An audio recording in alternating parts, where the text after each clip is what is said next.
Ya, sudah Kak.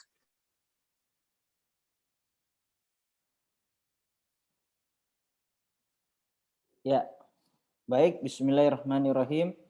Assalamualaikum warahmatullahi wabarakatuh. Waalaikumsalam warahmatullahi wabarakatuh.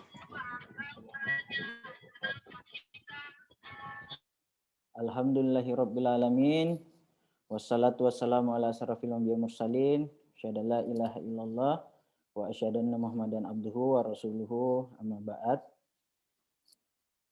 Adik-adik yang saya banggakan, semoga dalam keadaan sehat selalu mengikuti perkuliahan pada pertemuan pertama ini.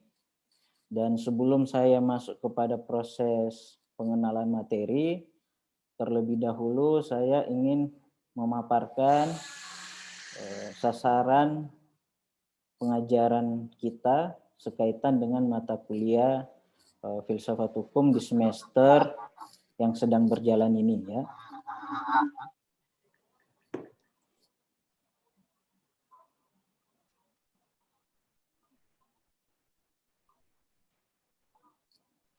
Berikut akan saya bagikan ke screen adik-adik semua.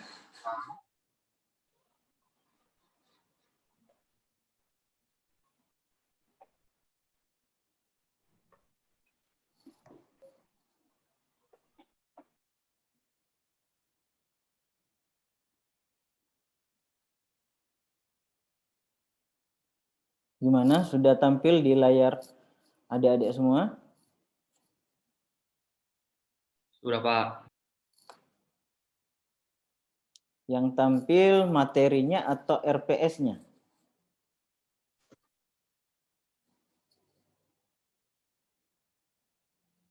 Tolong. RPS-nya. RPS-nya ya. Oke, baik ya. Nah, sebagaimana adik-adik semua sebelum kita masuk kepada pengenalan materi, seperti biasanya di awal perkuliahan perdana, selalu kita memulai dengan menyampaikan rencana pembelajaran semester. Tujuannya adalah untuk sebagai bahan capaian kita dalam proses belajar mengajar yang akan kita langsungkan selama kurang lebih 1 semester ini ya. Nah, adik-adik semua yang saya banggakan, RPS ini tujuannya adalah untuk mengetahui dan memonitoring ya, apa-apa saja yang nantinya akan menjadi suatu kerangka materi ya, mulai dari pertemuan pertama sampai kepada ujian tengah semester sampai perkuliahan berlanjut lagi sampai ujian akhir semester. Jadi rangkaian proses belajar mengajar itu kita mulai dari pengenalan RPS ya, tentang bagaimana deskripsi mata kuliah ini ya. Terus berapa SKS mata kuliah ini dan apa yang kita harapkan dari proses perkuliahan ini. Ketika kita misalnya mempelajari mata kuliah filsafat hukum ini, maka outputnya apa yang akan kita peroleh setelah kita menyelesaikan perkuliahan di mata kuliah ini ya. Tentunya seperti itu adik-adik semua yang saya banggakan, menjadi bahan evaluasi bagi kami selaku pengajar dan adik-adik selaku peserta mata kuliah, dan paling tidak ada interaksi ya, interaksi antara kami pengajar, dosen, dan Anda selaku mahasiswa atau peserta perkuliahan.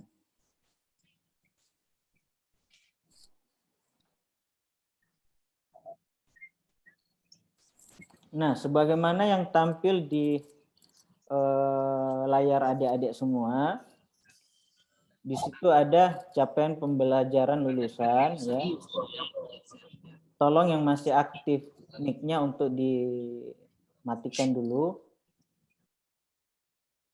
Ya, jadi capaian pembelajaran lulusan di pertemuan pertama ada kontrak perkuliahan, penyampaian satuan ajar pengajaran ya,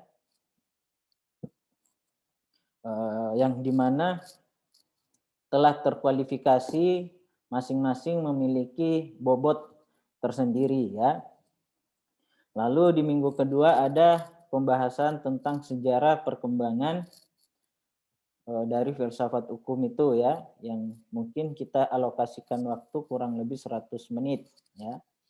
Lalu minggu ketiga ada penyampaian materi tentang filsafat hukum Islam ya, yang dimana bisa kita berkolaborasi tentang bagaimana penilaian keaktifan belajar, bagaimana tentang penguasaan materi adik-adik semua, dan bagaimana saya bisa mengetahui sebagai bahan evaluasi adalah dengan memberikan tugas kepada adik-adik semua ya.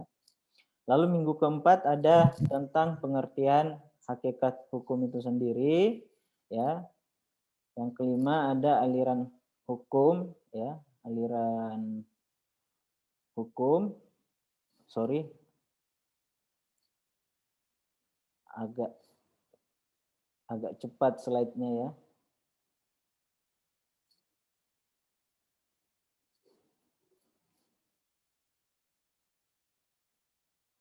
Gimana? Sudah tampil kembali, Dek?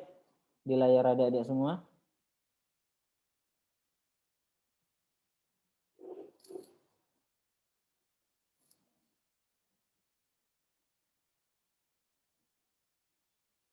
Ya. Sudah, Pak. Lalu ada minggu ke-7 ada aliran hukum, sociological jurisprudensi, ya.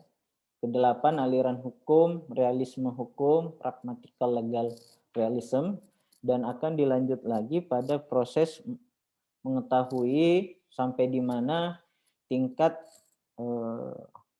pengetahuan saudara sebagai mahasiswa dalam capaian pertemuan pertama sampai ke pertemuan ke-8. Masing-masing materi itu akan kita berikan evaluasi melalui ujian tengah semester ya.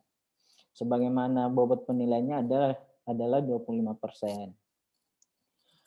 Lalu berikutnya ada pertemuan ke-10 ya, tentang critical legal study ya. Terus yang kedua ada 12 ya. Ada aliran hukum responsif ya, dan ada aliran hukum progresif ya. Dan masing-masing pertemuan ini kita urai dalam suatu durasi waktu adalah 100 menit ya. Terus yang ketiga terbagi atas problematika mendasar dalam penegakan hukum ya. Nah, yang ke-14 ada kedudukan nilai-nilai falsafah hidup, Pancasila dan kearifan lokal dalam pengembangan filsafat hukum dan sistem hukum nasional itu sendiri ya. Nah, lalu yang berikutnya adalah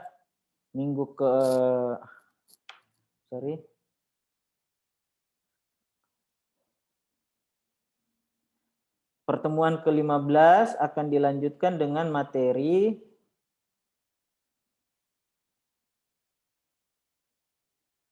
pengembangan konsep keadilan sosial dalam sistem hukum nasional. Itu juga dengan alokasi waktu 100 menit ya. Lalu yang terakhir adalah minggu ke-16 bahan kajian ya, yaitu ujian akhir semester. Nah, bobotnya adalah ujian akhir semester itu adalah 30% ya. Ini tadi saya sudah sampaikan RPS sebagai pengantar di awal, sebagai introduction, sebagai pengantar ke adik-adik semua tentang apa target kita, apa luaran kita, apa yang ingin dicapai dari proses belajar mengajar ini. Ya. Untuk sebelum saya masuk kepada penyampaian materi secara komprehensif, saya persilakan kepada adik-adik yang ingin bertanya terkait dengan RPS atau bahan atau sasaran pengajaran yang akan nanti kita lakukan selama proses perkuliahan di semester ini. Untuk waktunya saya persilakan kepada adik-adik yang ingin bertanya.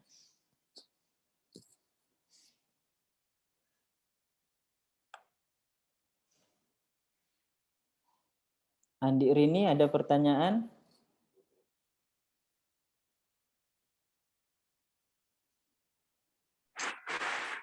Jelas nih, Pak.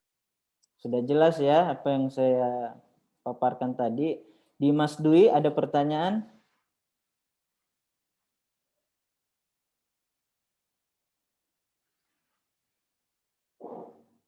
Muhammad Asar Habibi, ada pertanyaan?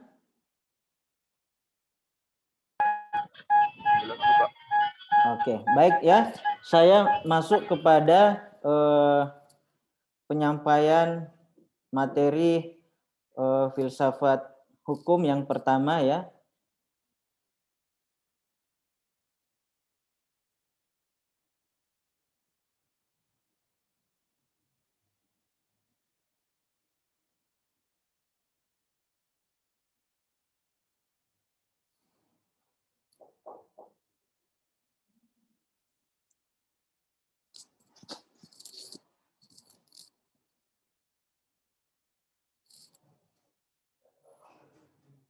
Ya, gimana sudah tampil di layar adik-adik semua? Ya, sudah Pak. Ya, baik ya. Jadi mata kuliah filsafat hukum ini saya selaku dosen, salah satu dosen pengampu bersama dengan dosen pengampu yang lain yang berada dalam tim pengajaran untuk mata kuliah filsafat hukum. Sekali lagi saya sampaikan kepada adik-adik yang masih mengaktifkan mic-nya untuk dimatikan dulu, untuk dinonaktifkan selama proses penyampaian materi ya. Nanti akan saya persilakan kepada adik-adik untuk bertanya setelah penyajian materi tersebut ya. Saya dengan Hasnan Hasbi selaku dosen pengajar mata kuliah ini ya, dan salah satu konsentrasi pengajaran saya dengan jabatan sebagai jabatan fungsional lektor dengan mata kuliah konsentrasi adalah filsafat hukum dan hukum perdata ya. Mungkin di semester ini saya diberi amanah untuk mengajarkan mata kuliah filsafat hukum yang dimana bagian daripada konsentrasi sebagaimana jabatan fungsional saya. Nah, adik-adik semua yang saya banggakan, sebelum kita masuk kepada pengertian filsafat untuk pertemuan pertama, saya menyampaikan tentang referensi bacaan ya atau sumber bacaan ya. Gimana kita di dalam proses perkuliahan ini adik-adik bisa menjadikan suatu rujukan-rujukan atau pedoman di dalam proses perkuliahan kita ini ya sampai satu semester selesai. Nah, di situ di tampilan screen adik-adik bisa lihat sendiri ada Joachim Frederick ya, terus ada Gerard Beckman, Hans Kelsen ya, Hart dengan konsep hukumnya, Lili Rashidi ya dasar-dasar filsafat hukum dan teori hukum, dan tidak asing lagi bagi adik-adik di telinganya yaitu Sacipto Raharjo dengan beberapa referensi buku ya yang sampai hari ini masih kita gunakan. Terus Sujono Kusumo Sisworo yang memberikan pengulasan tentang pemikiran tentang filsafat hukum, dan almarhum salah satu guru saya juga yang telah berpulang ke rahmatullah ya, almarhum Bapak Profesor Soekarno Abu Hurairah. Beliau guru saya, salah satu role model saya, pengajar filsafat hukum juga. Tahun lalu sudah meninggalkan kita semua ya. Semoga amal ibadah beliau kita bisa doakan keselamatan bagi dia dan amal ibadahnya diterima oleh Allah Subhanahu wa taala. Nah, berikutnya adik-adik yang saya banggakan, kita masuk kepada pengantar filsafat ya. sebagaimana yang tampil di layar adik-adik semua tentang pengetahuan yang diperoleh melalui indera manusia. Ya. Apa yang dilihat, apa yang nampak, apa yang dirasakan, apa yang didengar. Ya. Lalu ada pengetahuan yang diperoleh berdasarkan suatu metode. Ya. Filsafat juga diartikan sebagai pengetahuan yang diperoleh melalui perenungan sedalam-dalamnya atau bersikap kontemplasi, ya, yang sampai pada hakikatnya berdasarkan metode dan sistem tertentu dengan menggunakan indera manusia disebut pengetahuan filsafat.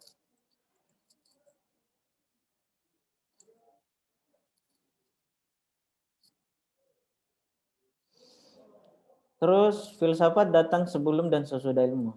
Maksudnya adalah filsafat datang sebelum ilmu karena semua ilmu sesungguhnya berawal dari hasil perenungan dan penyelidikan sementara, itulah filsafat yang diawali dengan sebuah pertanyaan.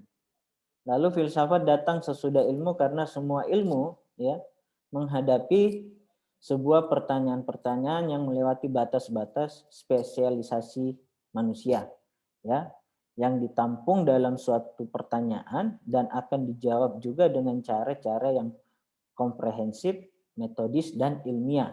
Ya. Jadi jangan kita keliru mengartikan filsafat itu sebagai sesuatu ilmu yang abstrak. Ya.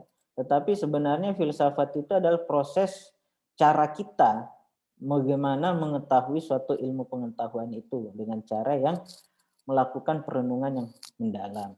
Ya. Terus yang terakhir sebagai pengantar saja bagi adik-adik semua, ya. Filsafat adalah tempat lahirnya pertanyaan-pertanyaan untuk dikumpulkan, diterangkan, diteruskan, dan dijawab. Ya. Nah, jika filsafat berhasil memberikan jawaban atas pertanyaan, bukan berarti seseorang yang sedang berpikir secara metodis dengan filsafat menjadi selesai atau berhenti. Akan tetapi terus berjalan dan akan menemukan pertanyaan-pertanyaan mungkin akan lebih menantang bagi seseorang untuk terus mempertanyakan suatu objek yang dijadikan untuk berfilsafat. Secara garis besarnya adalah filsafat tidak akan pernah berakhir, filsafat tidak akan pernah mati sepanjang manusia itu masih hidup. Kenapa dikatakan seperti itu? Karena berfilsafat itu adalah proses berpikir, proses perenungan. Ya. Ketika orang berhenti berfilsafat, berarti manusia sudah berhenti untuk berinteraksi lagi, untuk berpikir, untuk melakukan suatu perenungan. Ya. Makanya filsafat itu berakhir ketika sudah tidak ada kehidupan lagi, sudah tidak ada manusia lagi. Karena yang dapat berpikir filsafat itu adalah manusia yang rasional. Ya. Mungkin seperti itu dulu adik-adik sebagai pengantar di perkuliahan perdana kita. Ya, semoga apa yang saya sajikan ini dapat dipahami dengan baik sebagai introduction, sebagai pengantar, hanya sebagai in leading, ya, untuk memperkenalkan adik-adik tentang mata kuliah ini. Saya berikan waktu kepada adik-adik untuk jika ada yang ingin ditanyakan, silakan. Muhammad Risa Chandra, ada yang ingin ditanyakan? Ada, Pak. Ya. Sayyid Ahmad Fadel, ada pertanyaan? Ya ada Pak. Ya, Andi Rini Eka, ada pertanyaan? Masih ada teman Pak yang belum di ACC Pak. Oh iya, baik. Jadi karena ini adalah perkuliahan perdana dan kita juga menghargai waktu yang kita sudah sepakati sebelumnya bahwa mahasiswa yang terlambat masuk ke Zoom sebagaimana yang telah kita sepakati itu akan dianggap tidak mengikuti perkuliahan. Ya, mungkin seperti itu ya, Andi Rini. Nanti bisa berkoordinasi saya bagi mahasiswa yang tidak sempat hadir setelah forum ini, ya. Mungkin seperti itu ya. Ada pertanyaan lagi? Dari siapa? Dari Nurul Fatia.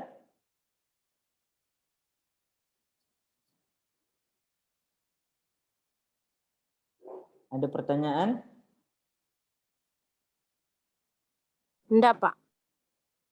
Ya, jadi saya rasa cukup ya untuk perkuliahan perdana kita di semester ini pada mata kuliah filsafat hukum. Tadi saya sudah menyampaikan tentang capaian pembelajaran kita, RPS kita, dan materi-materi pengantar sudah saya sajikan. Ya, semoga di pertemuan berikutnya kita bisa lebih berinteraksi secara maksimal, secara baik. Ya, paling tidak kita bisa berkomunikasi dua arah. Ya, jadi saya mengajar, kalian bertanya.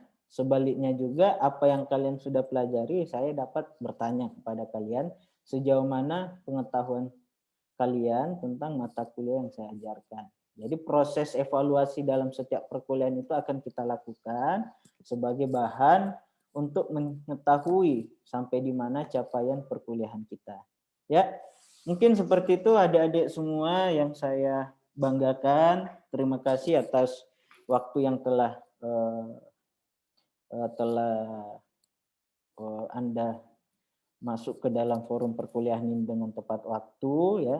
Semoga apa yang saya sampaikan di pertemuan ini bermanfaat bagi kalian, dan lebih dan kurangnya apa yang saya sampaikan juga semoga menjadi bahan evaluasi saya sebagai dosen pengajar mata kuliah filsafat hukum. Ya, mungkin seperti itu. Wabillahi taufiq wal hidayah. Wassalamualaikum warahmatullahi wabarakatuh. Waalaikumsalam. Waalaikumsalam warahmatullahi